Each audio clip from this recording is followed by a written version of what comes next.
Now at 11 on Time Warner Cable News on ABC 45, lawmakers greenlight President Obama's plans to take on and take out ISIS. Find out if that means any changes to previous questions about our troops' involvement. Rescuers rush a 2-year-old to the hospital after the child is pulled from a retention pond at an apartment complex. We'll have the details about this case.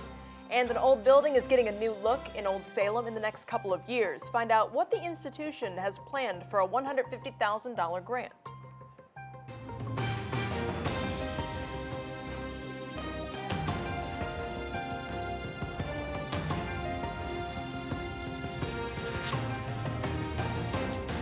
You're watching Time Warner Cable News on ABC 45. And thanks for joining us tonight. I'm Cheryn Stone. Those stories are coming right up, but first, meteorologist Doug Lindsay is here at the first check of your Weather on the One's forecast. So Doug, are you thinking we're about done with shower chances for the evening? You know, I would like to say yes we are, but as you can see, as we look at storm tracker radar, no, we're not done with shower activity. Up in just a few minutes. All right, see you then. Thank you, Doug. A 2-year-old nearly drowned this evening after falling into a retention pond. High Point and Guilford County emergency responders were on scene at Cooper Mill Village Apartments. Rescuers performed CPR but said they had no response when they took the child to the hospital. They went to High Point Regional first, but then transferred to Brenner Children's Hospital in Winston. A neighbor told our photographer the child is a boy who lives in that complex. However, police have not yet released any other details, including the child's condition.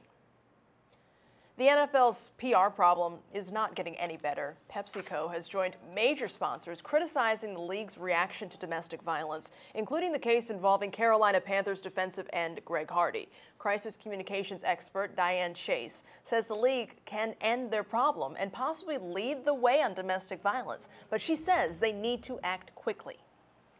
Just like any business, there needs to be standards of acceptable conduct, and they can come out and be at the forefront of a no-tolerance domestic abuse policy and set guidelines that this is how we will insist our professional players conduct their lives. The NFL has instituted a domestic violence policy this season. Players are suspended 6 games for a first offense and banned after a second.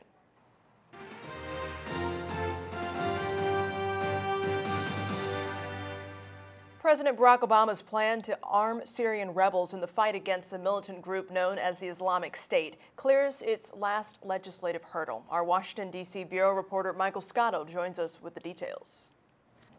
Also in Washington today, North Carolina Congresswoman Renee Elmers launched a new effort to upgrade the country's aging electric grid. Reporter Jeff Bennett has that story. A building in Old Salem will look new in the next few years thanks to a $150,000 federal grant. Our Katie Husband joins us live from our Triad newsroom with more on how the money will be spent. Katie.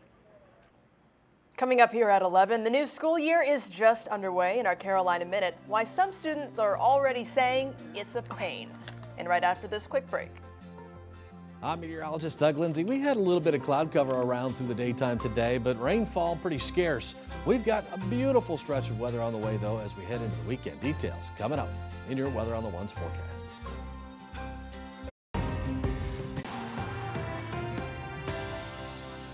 And Doug's back with your full Weather on the Ones. Hey, Doug. Hey, Cheryn. Hey, everybody, and a very good Thursday evening to you. Just about switching it over to Friday. That's right, it's only one day left in the work week. Live view, Business 40, MLK Jr. As you can see, we got a little construction going on here, but it's not being hampered by any weather issues. And well, because there's no weather issues, the traffic appears to be getting past the construction zone just fine. No weather in that particular view, but we do have some rain out there. We may see some rain in that particular spot here in short order. Here's storm tracker radar. A couple of moderate showers. I wouldn't call them heavy, but in the moderate range down just to the north and west of Asheboro and then through Davidson County and then farther to the south down toward Albemarle. We've had some pretty persistent rain developing down toward Albemarle. And then as it works its way to the north, the tendency has been for them to kind of fall apart a little bit, and that's what's happening with these two. But they're still going to try to spread up into portions of Forsyth County, into Guilford County, Greensboro, over to Burlington. We could see a couple of showers from this activity. We may see a few more as we continue through the overnight hours too. The chance really lingers all the way into the very early morning hours tomorrow. 76 degrees for the high today. That's not bad. 61 for the low. Pretty typical numbers for this time of the year. Tower cam view is looking pretty quiet. Of course, it's so dark, it's hard to tell. 69 degrees right now. Humidity at 81% with an easterly wind at 3 miles an hour. Down in Charlotte at 73, over in Raleigh at 72, but Greenville is only at 64. And look at Boone right now at 55 degrees. Fall is settling into our area quickly, folks. We've got a little trough across the area right now. It's provided us the cloud cover that we've seen from time to time through the day today and enough instability to kick off a little bit of the shower activity, but it's just not unstable enough to get into significant rain and thunderstorms. So not looking for significant rain tonight, just a couple of showers with a low temperature down to around 61. So tomorrow morning, kids, get ready for the bus. You know, it'd probably be a good idea to have a jacket, and since there is a small chance for an isolated shower, you might as well just play it safe and make it a rain jacket, right? High pressure building into the north of us. Easterly flow starts pushing that rain up into the mountains, and we get drier here, so we end up with a gorgeous day tomorrow afternoon. High temperature around 75 and a partly cloudy sky. Pollen issues to deal with, some grass and weed pollen, but that's about it. Hard to complain, weather like that this time of the year. Oh, the weather across the Carolinas can be so beautiful. In the tropics, this looks good across most of the Atlantic basin, but we still have Edouard out here in the North Atlantic, still a powerful shipping interest only storm. And by the way, also Pacific moisture still a problem from the remnants of Odile for New Mexico and Texas. Big time rains from that tropical moisture. And then south of where Odile was, we got another storm, but it is now only a tropical storm named Polo, and it looks to miss the Baja Peninsula. Good news for them. They kind of need a break after Odile. All right, mid-70s tomorrow, a couple of showers tonight. Upper 70s Saturday, mid-80s Sunday, but then Sunday night into Monday, we get another little cold front coming through with a couple of showers, and then we cool off very nicely just in time for the official start of fall on Tuesday. That is your Weather on the Ones forecast. Cheryn, back to you. Looks good. Thank you, Doug. And stay with us. Your sports is up next tonight. Plus, find out why Guilford County educators are getting rock star treatment. We'll be right back.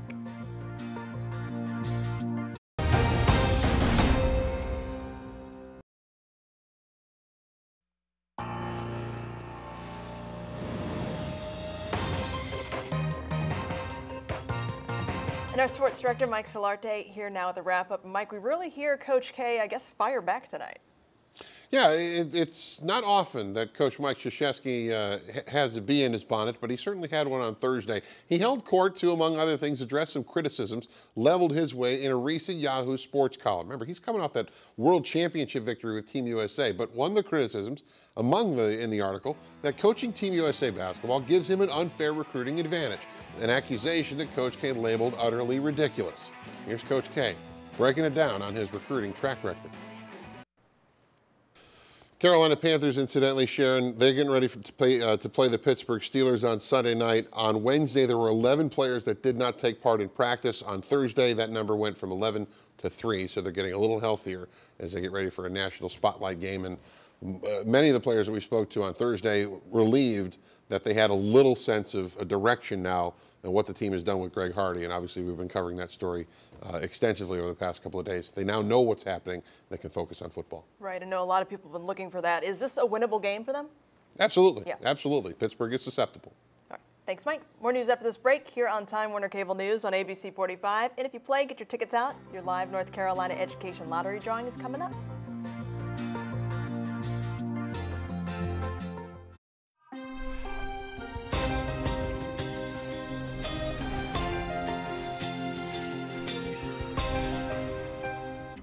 Now here's tonight's Carolina Minute. A 12-hour urgent care facility will replace the VA Medical Center Emergency Department in Fayetteville. We're told a lack of doctors is the reason behind this temporary switch. All ambulances will be redirected to local hospitals, which has some veterans worried about their care. A reported sexual assault that shook the campus of Appalachian State University this month was fake. The university sent an updated crime alert to students this week. The sexual assault was reported to have happened August 29th in a wooded area behind the athletic complex, but police say no assault took place. Students may be carrying too much weight in their backpacks. Today, Cape Fear Community College students weighed their backpacks to bring awareness about the dangers of carrying too much. It's recommended school backpacks weigh only 10% of the person's weight. Otherwise, it can cause damage to the back as well as bad posture.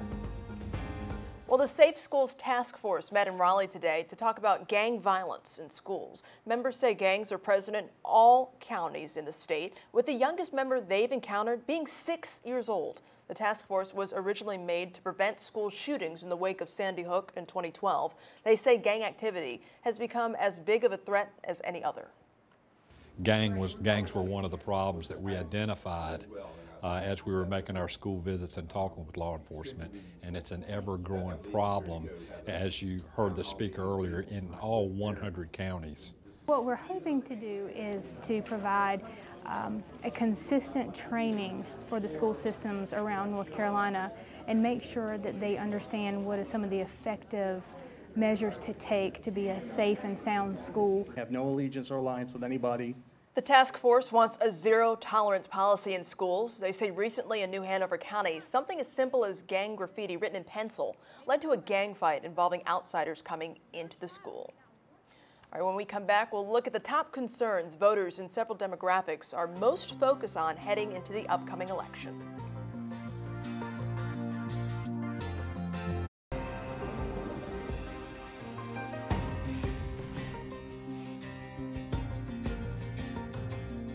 T45. As election season ramps up, North Carolina voters are looking at the issues they find most important to the November midterms. Experts say voter participation for the 18 to 25-year-old demographic is on the rise. Brianna Walden takes a look at what matters most to them. And after this quick break, Doug is right back with a last check of your weather. Stay with us. And before you head off to bed, let's get a last check of your forecast now with Doug Lindsay. Thank you so much. Things looking a little interesting out there. Storm tracker radar. We've got a couple of showers that have been popping up here and there, working their way from south to north. A new little cell there right on the border between Yadkin and Forsyth County. This is not going to amount to much, but we do have the chance right through the overnight into early tomorrow, and then it just gets downright gorgeous. Mid-70s tomorrow afternoon, upper 70s, low to mid-80s over the weekend, and it'll be dry right through the weekend. Have a great night, everybody. We will see you tomorrow. It was the party of the year for Guilford County Schools today. The district held its annual celebration of excellence at Page High School to recognize extraordinary staff members, teachers, principals, and other guests walked a red carpet while students cheered them on. We get recognized for the things that we've done, the hard work that the teachers have done. For example, Page High School, we now have a 90.5% graduation rate, which is the first time in our history to go over 90. So it's a great way for us to showcase to our employees and the entire community how wonderful our kids are, how talented they are. The district named Eileen Cerencion as the 2014 Teacher of the Year.